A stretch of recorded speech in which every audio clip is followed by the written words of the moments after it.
is The House from, directed by directed by Tommy. I want to say Avalon, but it might be Avaloni. I forget. I've seen another one of his documentaries before. He did Joey, you might know this one, the I Am Santa Claus. Mick Foley was in it. Oh, It was yeah, dude. Yeah, it was about No guys who, way. it was like a whole like documentary on the people who play Santa Claus for like Yep. seasonal stuff and what they do off season. Um he's done a couple things, but yeah, he's back with a new documentary called The House From, and it's all about famous houses from movies and what it's like to own them and manage them, the problems you run into. It's narrated by Jason Lee, and Ryan Reynolds was actually a producer on this. I really enjoyed this one. You got to see like a bunch of houses here. We got the Pee Wee Herman house, the Full House, which is now owned by the producer, and I like that he pointed out that logistically the house makes no sense. Which is how I feel Yeah. about Seinfeld, Tom's Diner being used as Monk's Cafe. If you look at the exterior and interior, I'm like, these windows don't match up. The Home Alone house, still the original, the neighbors from the other house. They like, that was the coolest moment where they had like VHS footage, like behind the scenes of Home Yeah, that Alone. was super cool. I also Um, love all the little things that they kept in, which they didn't have to. Like yeah. that guy didn't hear him when he's like, "Sit down," and then she sits down and is like, "Sit down." He's like, "Sorry, I can't hear very well." We hear about like the feud with the neighbors and the Goonies house and the previous owner of the Goonies house who did Yep. not like the Goonies fans. And I think I'll ask you guys what your favorite was. I do have a favorite that wasn't included too much in the documentary, but that's why we had that pre-recorded interview coming up. But besides that, my favorite was learning about the Breaking Bad house. And Yeah, just how dude, much that of a one was shit cool. show that is. Yeah, that was fucking awesome. Dude, Oh. they had to stop people from throwing pizza. But they made it worse. Like, oh god, I talk about it in the interview. Like, they've made it worse, where I feel like people now are just going to fuck with them. Gil, what did you think of The House From? More like the house fun. It was- I was always like, man, Adam's so good at that, but now I'm realizing it's so easy. But It no, was, what did you think? No, it was fun. It was just it's not the kind of documentary that'll give you some unique insight into the human condition. It's more of, it's an hour and a half of like, oh, that's cool. I didn't know that. A lot of fun facts. Like, I think my favorite little thing I didn't realize is like Funko Pop put out all of these toys of the Halloween house, but instead of doing a replica of the original house, they accidentally did a replica of a replica that a guy built because he couldn't get the original house. So it's got the wrong address number on it, the wrong color. He reworked his house to look like it, and the person Yeah. just didn't check. How does that even happen? I don't. Yeah, it's like somebody understand. Googled Halloween house. They grabbed the first article they saw, and it wasn't the right house. And now they printed like thousands of them. And like No that one kind of double- stuff, you would never know unless you watch this documentary or That's for some right. reason went looking for it. Jason Lee, by the way, I mentioned earlier, Topher Grace was a one surprise of like, oh yeah, I missed that guy. Jason Lee was another. It was cool to hear his voice narrating this movie. It's like watching My Name is Earl again. And I think I also just enjoy how this stuff is so low stakes, Yeah. but seeing some of the people, how passionate they get and how Yep. seriously they take it. Like, no spoilers, but as the documentary is wrapping up, and it's like, it seems like the fight over the Goonies house is going to start to ramp up again. And that's like the cliffhanger ending of the documentary. Oh yeah, one of the just moment I liked was the Golden Girls house. People are writing letters to the house, but addressing it to characters from the show. Very don't- heartfelt letters, like Yeah. opening up. I And the don't lady, understand that. it's very weird that they're doing it, but I feel like almost just as weird is the person who owns the house. She's reading all these letters, and she's like, they're very touching. And I'm like, those letters aren't meant for you. She's Gil, they're stealing meant for somebody people else's who mail. don't exist, and also if they were meant for the actresses, they're all dead now. So It just feels off to me. Like you're opening up your heart and talking about how this show saved my life. It got me through some tough times. And this person's just like, let me rip that open, have a look. it doesn't count if it's for a fictional character. Oh, my other favorite part was the guy who bought the Goonies house and he's sitting on top of it, and he like does a scene from Goonies, and he's like, "It'll never get old." And he's like a long pause. He looks down. He's like, "It'll never get old." Like, it just got old in that moment. Joey, what did you think of the house from? I thought it was really awesome. So I was born in the city that Rod Serling was from the Twilight Zone. So in all the local museums when I was a kid, we always had all these original props from the famous episodes. So as a really young kid, I was really interested in seeing actual props and actual locations from things. So when YouTube came about, up until now, all I watch is like filming location videos. So this felt like that, which I really fucking loved. And it's really interesting to me, like what the people in the house think of the movies that the house that they live in. And you never see that on YouTube because these YouTubers aren't going to like bug the people that live in them. So it was really cool to have like exclusive interviews and stories about what they think of the movie or what they think of the legacy of the house and the filming location. And plus, as a skateboarder, Jason Lee is a former professional skateboarder, and he's one of my favorites. So to see him narrate this, that was fucking awesome. Although now I think he's a Scientologist, so it's not as cool now. Oh, wow. But that was still awesome. Hack Movies is very inclusive. Heretic. Heretic. Oh, so all right. Gil, I feel like all right, Gil, it's gonna be like The View. Joey C, I need you to read a statement saying that you respect all. Did you see that on The View? They shot on that guy and they had to read the legal They just stare into the camera like, I'm being asked to read this statement.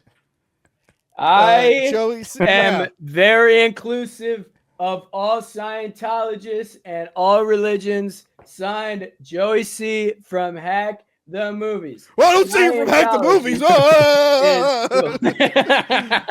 Joey C, guest on the channel. Oh yes, guest, yes. A friend, acquaintance. Really, I'm meeting him for the first time. If you said Joe E C, I think Joe maybe I know him. Mrs. Joe E C. I was gonna ask, have you guys been to any of these houses? Because I've been to two that I can think of. None in this documentary, but it should be in it. The Ernest P. Worrell House in Orlando, Florida. I have been to that one. That one was awesome, man. Yeah. What about you, Gil? You been to any of these? I know I've seen the Friends apartment. It's in the city, so that one's easy to just walk to. I saw, it wasn't in this, but the firehouse from Ghostbusters. Nice. Oh, yeah. But anything from this, I think that's it. Well, I wasn't implying. You live like next to Manhattan, obviously. Yeah, I know. That's why anything here I've seen. Yeah. You're like, yeah, I saw the Statue of Liberty from, or no, I was gonna say, I saw the Empire State Building from King Kong. Oh, you did? Yeah. You saw that, Gil? Saw the Chrysler Building from Armageddon. Oh, wow. Hey, Gil, what buildings have you seen? Oh, these ones. Oh, yeah, walking around looking at buildings all day. I've been to the Halloween house, the actual Myers house. Which is funny because they moved it down the street from where it originally used to be. So when you watch Halloween now, you know the hardware store where Loomis meets Sheriff Brackett? Now the Myers house is right next to the hardware store. Wait, they moved to the house? Yeah, I think a chiropractor who used to own it liked it.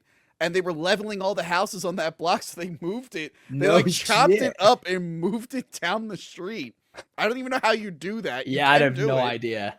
But it's just so weird to me to see it next to the hardware store, which I think is a cafe now. And I'm like, no, my brain knows it a certain way, and my brain can't adjust to it here. This isn't right. This isn't right. I expected it to look different color-wise and everything, but I didn't expect it to be in that location. I would have loved if this documentary was how you realized you went to the wrong house. Like, I went to the replica. Yeah. I don't know if it counts. That it wasn't in Pasadena. I thought that was a weird start.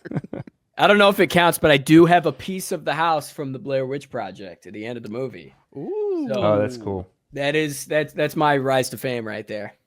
Ooh, Joey, I have a plan for something Blair Witch related, but it all depends on if someone goes to jail or not. FreeRiley.fund. I gotta talk to you off that. But yes, you got the new restoration, right? I do have it. It's We gotta beautiful. watch that. We Comes gotta with a watch that. lot of stuff, man. They restored Absolutely the Blair beautiful. Witch Project. All right, guys. For the next 20 minutes, we're gonna have a lovely interview I did with Chris Rowan, the owner of the Buffalo Bill House, which I filmed in recently. Did a bunch of stuff. He came in. He's in the very end of the documentary. He showed up kind of late into that like whole production thing, so they don't really. And I think they were shooting it as it was opening, so I wanted to hear more from him, more than I already have. So he can talk more about like what went into going into the house, and like has he run into some of the issues that these people have. I pre-recorded that. I'm gonna play that. Get your super chats in because we're gonna read super chats afterwards and listen to a few voicemails. So I'm gonna play that for you guys right now. Oh, hello there, sir. Could you properly introduce yourself? Properly introduce yourself right now. Properly introducing myself. Yes. Chris Rowan, owner of Buffalo Bill's House, the Silence of the Lambs film location. How are you, sir? I'm doing great. Yeah, no one ever high-fives me at the beginning. Dude, of I'm things. bringing the high five back. I am a child of the 80s, so yes, the high five never went away from me. Good. So. So yeah, this is playing during our monthly wrap-up. We probably just got done talking about the house from. Yes. But I wanted to ask you some questions because you were in it. I was. Yes. It's awesome. But we didn't get to learn enough about the Buffalo Bill House. So Yes. I have some. If you're a fan of this channel, you know that I really like the Buffalo Bill House. I went there lately. I went there recently. Yes, I you did. recorded an episode there. I did a little tour video. You were in the you were in our interactive well film I set. live streamed from the well. That was a lot of fun. Badass. I've since cut out the technical difficulty, so it's a great live stream. If you were watching it live, not such a great live stream, but afterwards, We got a lot of positive feedback on the Buffalo Bill's House Instagram and Facebook. Good, They're good. Hopefully you got some follows out of it. I so. did. So yeah, since you were only in the film like briefly, I wanted to ask you some questions about the house. Absolutely, brother. Shoot away. So, how did you go about buying the house? Are you that hardcore into Silence of the Lambs, or was this just like, oh, I have an opportunity? No, the truth is, I mean, lifelong horror fan. I Mhm. mean, as I said, child of the 80s, right? Yeah. Grew up in the slasher heyday. So, my passionate side and my love of horror goes many decades back and always has. Yeah. I'll start with the classics that I grew up with, Halloween, Nightmare on Elm Street, Friday the 13th, and go down the list of, Yeah. the heyday of everything that was rad about the 80s. But then, the 90s rolled around and, I was still pretty young, middle school age. And while I didn't see Silence in the theater with my dad, like I had seen so many of those slashers Yeah. of the 80s, I did see it on a, blockbuster rental night. Same thing with me. I joked in our Silence Yeah. review. This is like one of me and my mom's favorites, but I really should not be watching it with my mom at such a young age. But what are you gonna do? Right. Well, very grateful. Very Yeah. little censorship in my house. I Same. got toted along to the Halloween movies, Predator, Die Hard, Yeah. Lethal Weapons, the whole thing. Yeah. So I had a steady diet of the greatest horror and action at a young, impressionable age. Awesome. But one blockbuster night, it was Silence of the Lambs, and it at that point in time, even though I didn't really truthfully understand it, probably at like 11 years of age, like the deep nuances of the story itself, it was a different kind of horror tale or thriller than what I was used to, Yes. right? It wasn't a walk around, slice and dice, that I had. And I mean, how could you be used to it? Manhunter bombed at the box office, so you probably didn't even know. No idea. I mean, this was my first introduction to Hannibal Lecter. You ever think like when this Buffalo came out, Bill. people were like, "It's one of a kind," and Michael Mann was like, "Well, no, I actually did one, but okay." Yeah, Michael Mann, right? I mean, got his claim to fame doing Miami Vice, right? Yeah. Which was a massive hit in, Yeah. in the 80s and Yeah. another favorite of my dad's. He was into all the the big Yeah, cop yeah. dramas of the time. But yeah, so you got real into Silence of the Got Lambs. real into Silence of the Lambs. It took multiple viewings and viewings at a later age, and you started picking out all the little nuanced details. It's one you can grow up with and pick up more It's stuff. layer upon layer. Yeah. It's like peeling an apple. You just keep getting underneath the skin of it, and Yeah. it's just like you pick up something new every time. So, the fact of the matter remains is, like when this house went for sale, which was fall of 2020, I read an article on a horror movie site on social media, and having a background in art department, that's like my livelihood of the last 20 years. I build film sets and make stuff look good, set deck and art direct and stuff. I always had the idea of passionately creating something that was my own. Yeah. And Buffalo Bill's House became it because I love film locations as much as everybody else in the Yeah. community. So Yeah, so you bought the house. Now, did you intend for it to be this kind of like fan experience? yeah, from the get go. Okay. From the get go. I mean, like one, it's a favorite favorite film Yeah. of mine for sure.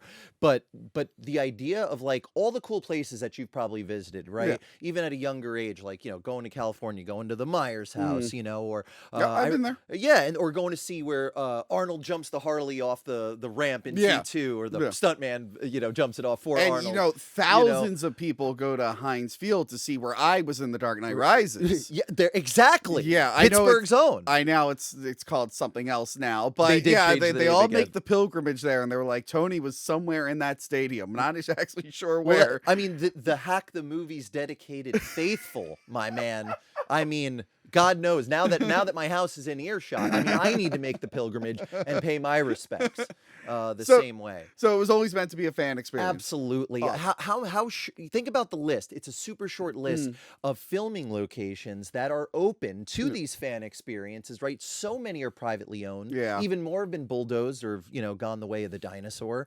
Why not, savor it by creating this thing where people can experience it, live it, and ultimately share in that passionate fandom for what I consider one of the greatest movies ever made. Now, here's a question. Because throughout the documentary, we hear about how the owners had like trouble with people over the years. Now, whoever you bought it, did you know the previous owners? Did they have stories of fans? Was this like a fan like magnet? where people- Mecca, if you will. yeah, were people really coming? Because it's actually only in the movie for a little bit, really. Right. No. So but- did it draw like a big crowd? Did they have like issues or? I wouldn't necessarily say call it issues, Yeah. but were people stopping by and doing the photo thing, or were they getting the random knocks on the door Oh, okay. during dinner time and Yeah. being like, "Hey, it's Buffalo Bill's house, Yeah. Silence of the Lambs." Yeah, it definitely was. Okay. I wouldn't say they were inundated with them based on Yeah. what I knew about the the interactions with them, Mm. but absolutely, people sought it out, went to it, wanted to photograph it, wanted to, people want to have a tangible memory of things that that make them happy, and I think that's why film locations. It's hard to think a house of a woman who was murdered by a killer that he's now sewing people's skin in flesh makes suits. people happy. But it does. You're like, there it is. That's where he killed That's that old it. And, lady. It's- little Precious was there, and poor Precious, Catherine Martin had her in the well, or she was that's where he tortured that woman. It makes me feel so happy. you get the warm fuzzies. It's different for everybody. I mean, some people it's The Notebook, other people it's Buffalo Bill's torture pit. And So Silence of they the didn't Lambs. have like bad experiences, really. Just No, I mean Okay. they were. I definitely didn't detect that they were negative. Okay. They did tell me that physically filming was a very trying process for sure. Oh, Like the okay. actual act of having production in. I mean, a full blown union shoot in your Yeah. house. Never less than 70 to 80 people, I was told, in Yeah. and out of that home for weeks and weeks on end in the wintertime of 1990. I guess when you have real money, and you're not making an. I was gonna indie- say it was really hard to set up a 3-camera shoot on my own. There. Right, exactly. So they did mention that of course the how trying that could be to deal with the Yeah. in and out of a small city of people, crew members in and Yeah, out of the yeah. place. But overall positive, and I mean they were just ready to move on. Yeah, They had makes spent sense. I can tell you this about the house: we're actually only the fourth owner in the home's history. Really? So it was built in 1910, so Mm-hmm. in 100 and approaching 15 years, it's only changed hands 4 times. So people have really, given this home a lot of love and stayed for a Sweet, long sweet. period of time. So yeah, I guess now that you have taken over and it's become an even bigger attraction, have you had any negative experiences with people? Thank God. I mean, we are literally giving you the keys to Yeah, our I house.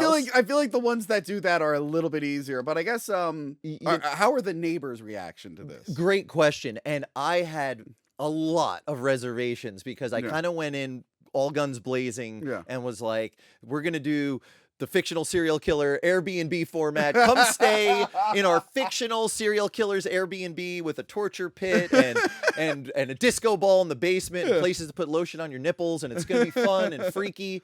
But very, very thankfully, I was certainly reserved in the beginning, but within a few months, literally walking around, shaking hands, saying hello, letting people know, hey, here's my number. You have anything, something's One wrong, of them let me know. came out and just said hi to me. They're super nice people. One of our neighbors actively has become our lawn care provider and takes care of it. They're all families, there's I one assume that's the business. one I was talking to. He was on your property. I don't know if I should have called the cops, but he seemed friendly enough. That's my lawn guy. Great dude.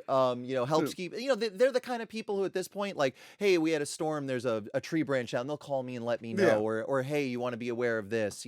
The bridge is out. Mile down the road, so let your guests know. We have a really good relationship. Our guests have been respectful of our neighbors, and our neighbors have been respectful of our guests. So I really can't say anything poorly. Well, that's good. I'm about glad it. because the Breaking Bad lady's not having a good time. No, she is not. Boy, man. So some of the guys in the house from really she let them have it. Yeah, but I'm like, I get that she had to build the gate because I actually.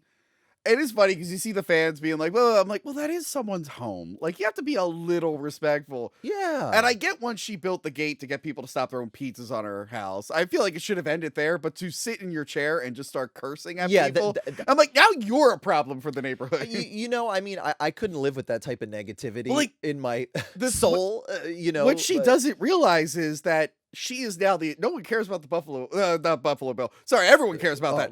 No one cares about the Breaking Bad house anymore. They just want to go and piss off this old lady. It's become a point of contention, right? Like pizzas and let's see if we get into a screaming match. We can't do the pizza on the roof, but we can ruin an old lady's day. Yeah, let's go drop F-bombs at a senior citizen at the Breaking Bad house. What I a saw game like plan. the Goonies house is now like a big, more open thing, but now the neighbors aren't really thrilled about it. Yeah, so I just started like communicating on social media with the guy who owns the Goonies house, which is also showcased in the house from. We've never had a chat on the phone, but like so thankful that finally that house has fallen in good hands, fan hands, if you will. But yes, I have heard the same thing even before the house from that. The neighbors don't take too kindly to the whole Goonies never say die thing. Because you do have to go up a walkway where there's like 3 houses. I guess it could be annoying. It looks. I've never been to the Goonies house, so I don't want to misquote it, but it definitely appears like there's no way out. It's a no outlet, dead end, cul-de-sac type of vibe. It's not like it's on a regular street you can pass by. I see why that would be annoying. You're lucky. You're like right at the end of the street next to a train. It's great. Riverfront property. We got the gorgeous views. No one bothers us. People come by and take photos. And that's the thing. Like yours is open enough, but far away from the road that someone could just take a photo without having to go there, so it won't be intrusive. Yeah, it's been super positive. I guess I have some questions about brother, my time there. Shoot it. What is the train car? Where did that come from? There's just a train car on the property. There is. It's a chassis system caboose. Chassis was obviously a monster train manufacturer. So that is a 1943 model, and the family who was there during Silence of the Lambs bought that about 2 or 3 years after filming for their young son to be a playhouse throughout his childhood. Nice. It weighs 60,000 pounds, so it's not going anywhere. People are like, oh, what are you going to do with it? But like, just leave it. Yeah, right now, I'll tell my guests, you can explore it. You can have fun with it. But long term, so caboose rental is like a whole thing in the Airbnb culture. So at some point, I hope in the next couple of years, I'm able to renovate that and fully make it its own rental. So it's there. 60,000 pounds, 30 metric tons. I'm not going to. It was fun to walk around in, but the whole time I'm like, why is this here? Yeah. Decommissioned, bought it for scrap metal price. I guess another question. Yeah. What's the story of the bus across the street at your neighbor's? Because it's also in the movie. Yes, it is. The establishment and it's shot. these days it's way more graffiti. But what's the story with the bus? Yeah, so it's been there for almost 50 years. Okay. My neighbor owns it, so we always say if you want to take pictures of the bus, please do, but be respectful of the space. Yeah. But it was there, and he comes out. He's a Pittsburgh sports team photographer. Oh, okay. So he comes out and kind of hangs out by the river during the warmer months. Fishes and hangs out and barbecues. But loves knowing he owns the Silence bus. I did get the full tour one day. He keeps all his gear in it now. Oh, cool. Which is cool. But it was a mint green, right? It was mint green in the movie, which is cool. And I have offered. He hasn't taken me up on it yet, but I do want to paint that bus mint green again. Bring the authenticity back to it. So There's so many cool little mini cherry picked hand picked nods. Yeah. They're all around. Like, how could that still be there? But it is. Yeah. It's like frozen in time, and that's what I love about It it. really is. What was your favorite part of the house? Whew, I'm flipping the script I'm trying to think. on Captain Hack the I Movies. did love Buffalo Bill's sewing room. Yep. That was a lot of fun. That's the one I chose to film in. Yeah, the Well, workshop. It was the most convenient with the cameras, but I was For just sure. like, because the rest of the house, because you never actually got to see a lot of the inside of the house other than the foyer, dining room, room, and kitchen. That was it. Couldn't really fit a lot of cameras. I guess the living room, but we never saw the living room. Right. Yeah, just a little corner spot. when they Ironically, walk the in there. basement, which is actually not used for the film, is the one I chose to shoot because it looked the most like the film. It's interesting because speaking to the homeowner, I learned like there were inserts done in the basement, right? And there were also full, like kind of. Well, you were there, so Yeah. where my laundry area is, Yeah. the laundry room. They had faux walls put up there and Okay. stuff. Yeah. So there was scene shot with Jodie Foster. The stairwell was done there. The but stairwell yeah, definitely. Yeah. You know, and a couple of small inserts, but of course, obviously, it is not 100%. But people are disappointed when I tell them like, oh, so they left the well intact, You're and I'm like, no. no, they didn't. I wish they did, but Yeah. no, that was a soundstage in the Pittsburgh. So I think that was my favorite area because you did a good cool. job. Although I will be nitpicky. Benjamin Rasbell's head was not in Buffalo Bill's sewing area. That was left in the storage thing. What is it doing there? Well, a young girl from Salt Lake City, a budding special effects artist, said right when we were about to open, I'm working on this thing. Don't want to tell you what it is, but I want to mail it to you. So yeah, one day I open it up. There's a head in a jar. Poor Ben. And it just seemed the best place for it. Since I don't own the storage unit, which is your self-storage, it's about 35, 40 miles from the house. Okay. I figured his workshop would be Well, an I appropriate will buy place. that storage unit, and I am coming for that head. When you buy your self-storage, you can have Ben Raspel's I'm head. just gonna buy that unit. I'm gonna put an old car with the head. I dig it. I'm gonna charge $10,000 to sit in the unit I dig in the it. old car with the head. I totally dig it. I mean, well, like the fans lose their minds when they get in the pit, which is obviously a recreation. We never say it's the original. Yes. But the fact that we were able to partner with Tom Savini and his special effects school based out of Pittsburgh to create this very talented team of faculty and students built that. And that school is just 20 minutes from the house. Yeah.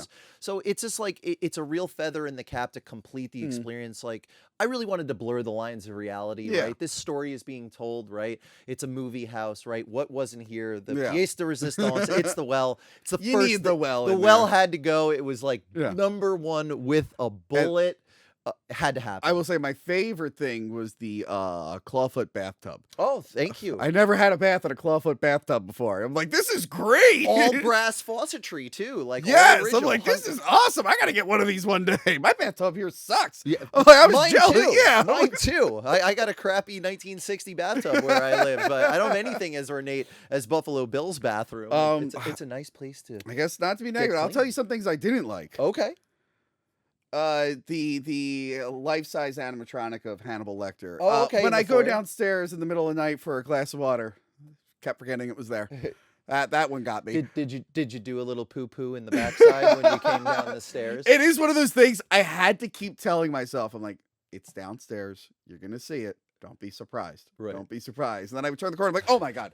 I'm like, god damn it! This is like the 5th time. It gets me, dude. I put it there. It gets me when I'm there doing guided tours, and like I'm coming down at 2:00 in the morning for a water break or something like that, and I'm like.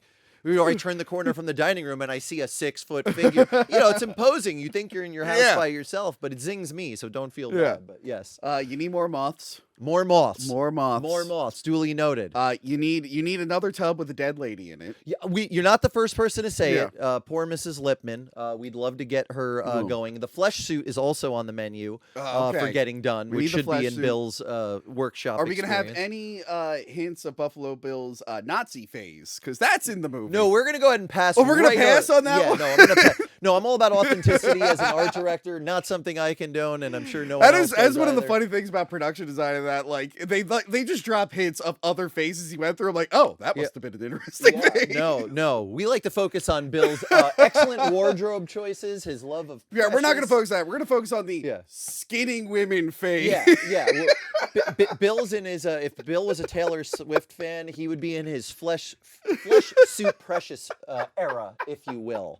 Yeah, we're gonna jot right over that. Yeah. But no, other than that, I had the time of my life there. I really liked it. Oh, I I love the appreciate it. game room. Isn't that the X Factor? Yes. No one's expecting It was the most surreal experience to watch the film in the house and then go down into the kitchen and be like, Jodie Foster was just here. And there's Bill's like 357 Colt Python laying on the stove, which he had pre-placed because he knew there was going to be trouble. He knew. He I really love that. drops the ball on being subtle. He's like, did they find anyone yet? Yeah, It's like, yeah. oh, Bill, you got to practice this, buddy. Yeah. I know you're crazy, but you got to practice a little bit. Yep. He did not- If he had just kept his cool a little bit, he would have been fine. Well, yeah, I think it was a lot. There was a lot of reveal. Also, in why his did he let her mannerisms. in the house? He'd be like, Yeah. oh, I'll grab the number. I'll be right back. And I always took it as, I mean, this is just, I always said that whole scene is open to interpretation, but I mean, we all know where his lair is, Yeah. right? We knew what he wanted to do. I mean, I always took it as he wanted to get her to the basement, right? She wasn't big enough for his plan. Oh, no,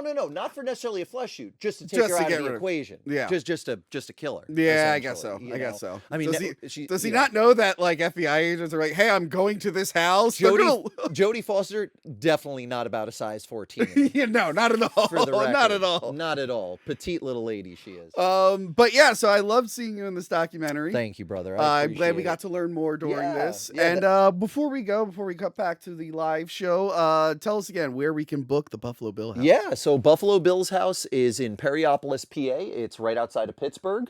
We offer overnight stays for up to 8 guests. You get the whole home to yourself.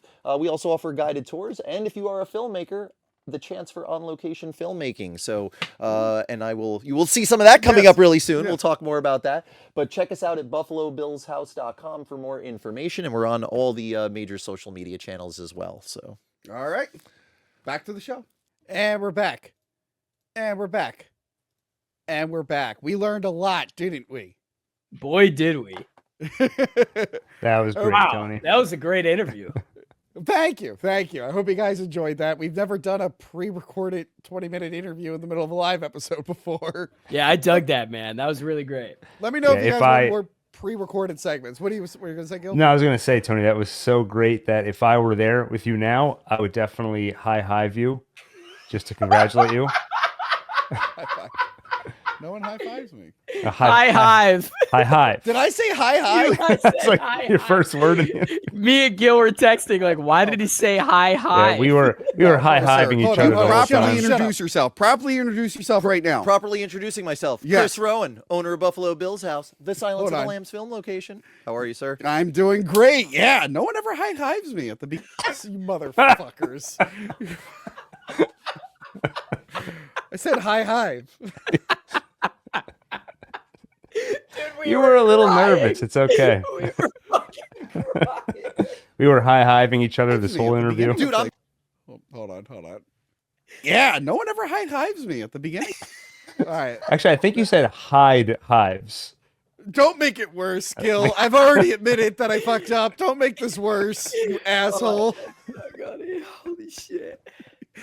Oh, you guys are giggling like fucking hyenas behind the scene. I'm like, wow, this interview's Yeah. going really Then at the end, I'm well. like, Joey, it's wrapping up. Get ready. Come on. I texted Gil. I was like, dude, he's gonna bring us back live, and we're gonna like not be expecting it. I'm gonna be like in my underpants or something like that. I was scared. All right, well, what a show. Now that was a great interview. And Yeah, that guy right. was awesome. Like, especially these people who buy these houses that are famous. They're like, oh, these people won't leave me alone. Like, I get it. Like, Breaking Bad house lady. Like, Yeah. she lived there for 50 years, I think she said, before it Yeah. happened. So that I understand. But when you buy the house and then after that, you're like, oh, I don't get it. Why won't these people leave me alone? It's irresponsible. But this Yeah, guy I know. clearly passionate, and he's cool. Well, there's a thing right now with the current owner of the Nightmare on Elm Street house. He got like fed up and he's just putting plants in the front of the house so you can't see it. And I keep meaning to do it. Maybe I'll do it tomorrow. But you guys have been to my place. There's that one house on this block that just has a million trees in the front. Yeah, dude. It doesn't. I keep wanting to take a picture in front of it, like, "Hey, I'm at the Nightmare on Elm Street house." It's just a wall of. I have a neighbor, and it's just a wall of evergreens. No other house on the block is like it. I respect it. It just doesn't fit in with everything else. All right, let's go through these super chats. We'll listen to some voicemails. Get your chats in.